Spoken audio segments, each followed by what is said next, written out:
को एतमाद में नहीं लिया। और जब बात खुली तो स्टेटमेंट दे दी कि ये दरखास्त हमारी तरफ से गई थी। इत्तेफाक से टीवी चल रहा था नमाज जुमा से पहले और मैंने सुन लिया। मैंने एक सेकंड का तवक्कुफ किए बगैर, एक सेकंड के बगैर सो कॉल्ड जाली वजीर आजम का स्टेटमेंट सुनते ही बाहर निकला और यहां आकर पब्लिक ने मीडिया के सामने उनके बयान को रद्द किया और कहा यह खुला झूठ है, गलत बयानी है और ये अपनी पूरी पार्लियामेंट के फ्लोर पर धोखाधड़ी से काम ले रहे हैं। कुछ देर तक पॉलिटिकल पार्टीज और पार्लिमानी बाकी जमातें गूमगू का शिकार हुई मेरे स्टेटमेंट के बाद, परेशान हो गई और ये कहती रही कि ISPR की तरफ से वजाहत आनी चाहिए कि दरखास्त किसने की थी।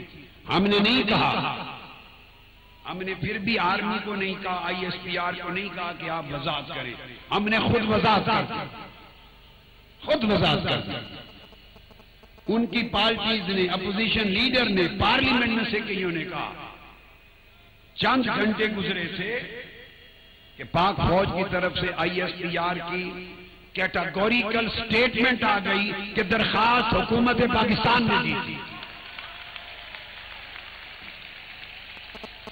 ISPR की पाक फौज की स्टेटमेंट ने दूध का दूध और पानी का पानी कर दिया। सच किस तरफ आ गया, झूठ उधर चला गया। उनकी मकारी बेनकाब हो गई, अय्यारी बेनकाब हो गई। और मैंने कहा ऐसा शख्स जो पार्लियामेंट के फ्लोर पे बैठ के झूठ बोलता है, खड़े होकर झूठ बोलता है, गलत बयानी करता है, झूठी तोहमत लगाता है, क्या अखलाकी एतबार से उसे वजीर आजम रहने का कोई हक है? उसे मुस्ताफी हो जाना चाहिए। अगर दुनिया का कोई और जमहूरी मुल्क होता वो स्टेट अगर इस्तीफा दे देते, उसकी पार्टी उसको स्टेप डाउन करने के लिए कह देती कि पार्लियामेंट के फ्लोर पर पूरी दुनिया के सामने झूठ बोलना, गलत बयानी करना, इतनी खुली बात कि हमने दरखास्त नहीं की बल्कि अवामी तहरीक और तहरीक इंसाफ के लीडरों ने दरखास्त की। कितना बड़ा झूठ था। डॉक्टर ताहिरुल कादरी धरने के शुरा से खिताब कर रहे हैं। उन्होंने कहा है कि ISPR की जानिब से वजाहत कर दी गई है, सालिसी की दरख्वास्त हुकूमत ने की थी, जिसके बाद दूध का दूध और पानी का पानी हो चुका है। उन्होंने ये भी कहा कि इस ऐलान के बाद इस ऐलान के बाद सच यहाँ आ गया और झूठ वहाँ चला गया। और अब शामिल करेंगे हेडलाइंस अब तक।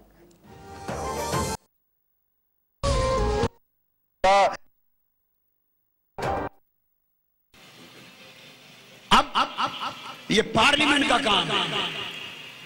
जब ये बात साबित हो गई कि इन्होंने झूठ बोला, अब मैं अराकीन पार्लियामेंट से पूछता हूं, मैं जमहूरियत के उन चैंपियन से पूछता हूं जो सुबह शाम जमहूरियत के राग अलापते हुए नहीं थकते।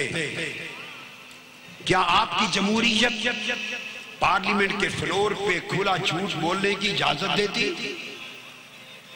आप चुप रहते, खामोश रहते, गोल गोल बात कर देते। अगर आप में इतनी अखलाकी जुर्रत नहीं थी, खामोश रहते। ये आपकी जमहूरियत है जिसमें झूठ को तहफ़्फ़ुज़ दिया जाता है, उसके बाद क्यों खामोश है? वो जमहूरियत के चैंपियन, उन्होंने मलामत क्यों नहीं की नाम निहाद वजीर आजम साहब को? मुआवजा क्यों नहीं किया? गिरफ्त क्यों नहीं की? कोई अखलाकी जुर्रत हो तो, अगर अखलाकी जुर्रत होती तो कत्लेआम ना होता,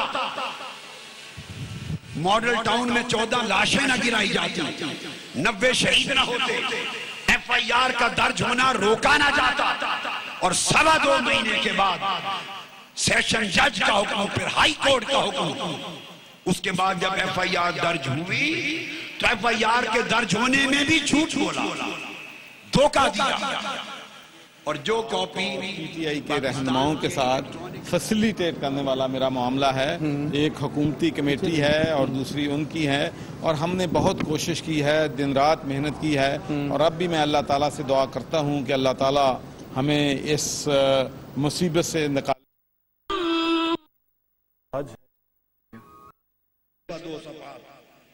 जिसमें ऐसा मवाद डाल दिया एफआईआर के अंदर जिसके जरिए जो कत्ल के जिम्मेदार हैं बड़े लोग, उनको रिहा करने की बुनियाद एफआईआर में रख दी।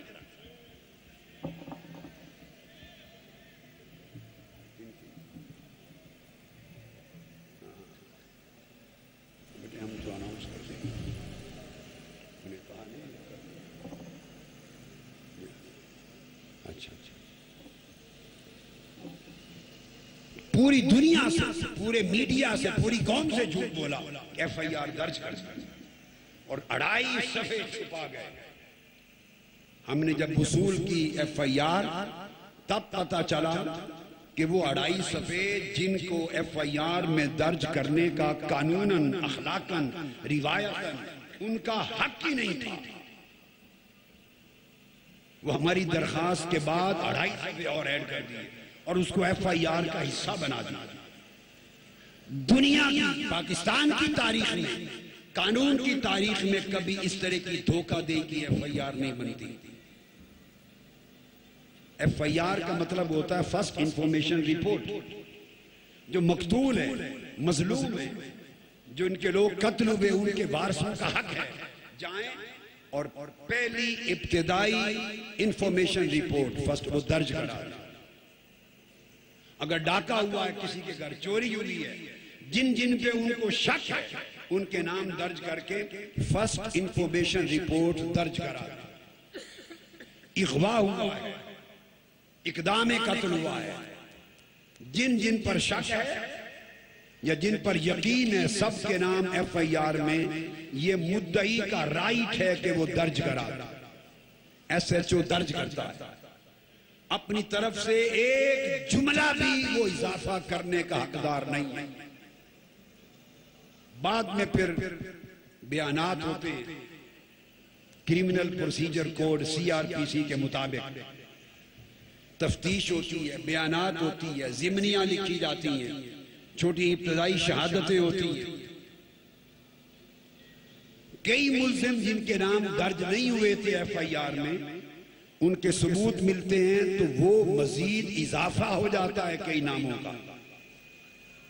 और कई मुल्जिम जिनके खिलाफ कतई तौर पे जुर्म का कोई हल्का सा सबूत भी नहीं मिलता, वो एफआईआर से उनके नाम बाद में निकाल दिए जाते हैं। ये तफ्तीशी प्रोसेस होता है। एफआईआर के बाद तफ्तीश होती, जिमनियां बनती, बयान रिकॉर्ड होते, शहादतें होती, फिर और नाम इजाफा भी होते, और जो मुल्जिम नहीं थे, एक सबूत भी नहीं था किसी किस्म का, वो नाम निकल भी सकते थे। ये कानूनी प्रोसीजर होता है।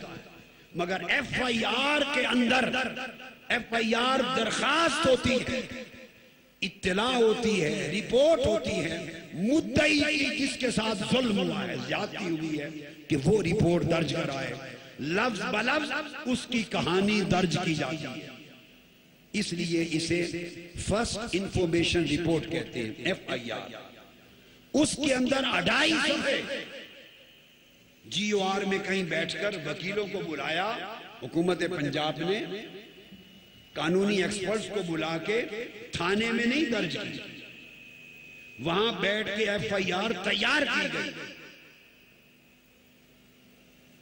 और आधा हिस्सा टीवी के लिए, टीवी चैनल्स को जारी कर दिया और बकाया आधा हिस्सा छुपा कर उसमें दर्ज कर दिया।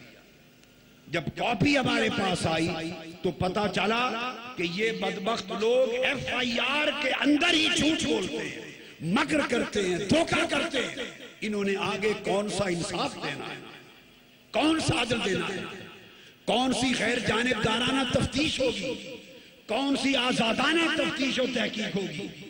लिहाजा हमने मुतालबा रखा कि एफआईआर सही काटी जाए, जो कानून के मुताबिक हक है मुद्दई का, एक लफ्ज ना आप ज्यादा कर सकते हैं ना कम कर सकते हैं। बाकी मामलात वो फिर बाद अज़ां तफ्तीश के और शहादतों के मराहिल में FIR काटी जाए। और दूसरा मुतालबा ये रखा कि जब तक नवाज शरीफ साहब और शहबाज शरीफ साहब, नवाज शरीफ साहब का बर्ताव आप मुलाहिजा कर रहे हैं अल्लामा ताहिरुल कादरी का खिताब। और यहाँ पर आपको ताज़ा तरीन खबर से आगाह करते चले, मुत्तहिदा कौमी मूवमेंट के कायद अल्ताफ हुसैन ने वो कमीशन मांगते हैं और नवाज शरीफ साहब के होते हुए कोई वफाकी कमीशन मुनसिफाना आजादाना तहकीकाती रिपोर्ट नहीं दे सकता। हमारा भी मुतालबा, हम इसे सपोर्ट करते हैं। फिर हमारा मुतालबा है कि साथ शहबाज शरीफ मुस्ताफी हो कि जब उनके होते FIR दर्ज नहीं हो सकती और 2.25 महीने की कानूनी जंग के बाद और इतना 1 अगस्त से लेकर 29 अगस्त 28 दिन हो गए, और अगर 14 अगस्त से शुरू करें जब से मार्च हुआ तो आज 15 दिन हो गए। इतना बड़ा अवामी प्रेशर पाकिस्तान की तारीख में पार्लियामेंट हाउस के सामने अवाम का कभी नहीं हुआ था।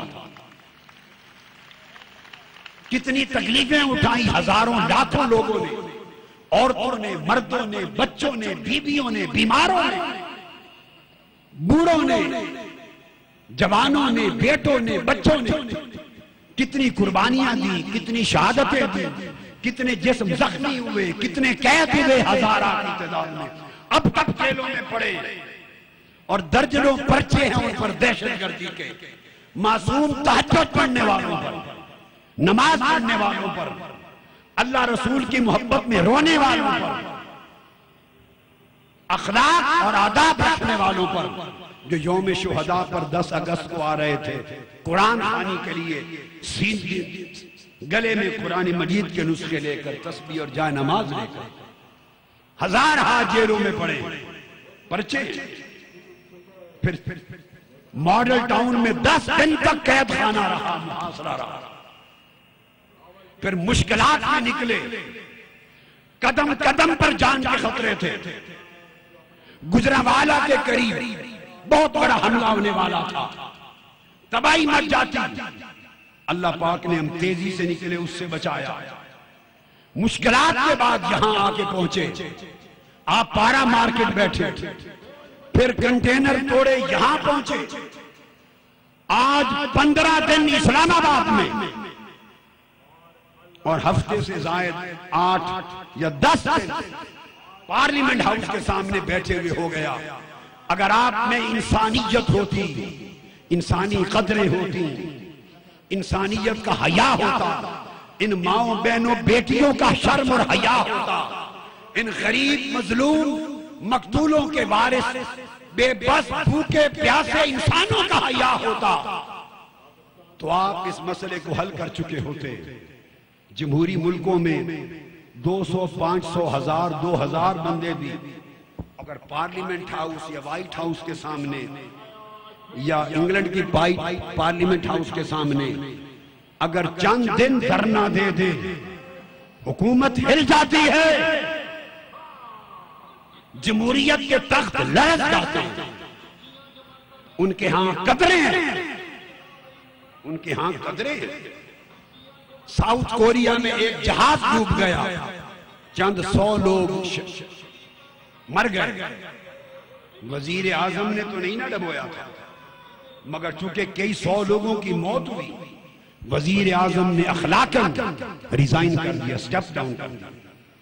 किसी मुल्क में ट्रेन का हादसा हो गया, कई लोग मर गए, वजीर आजम और वजीरों ने इस्तीफा दे दिया। इंग्लैंड में एक शख्स सिटिंग मिनिस्टर था, सिटिंग मिनिस्टर ब्रिटिश कैबिनेट का,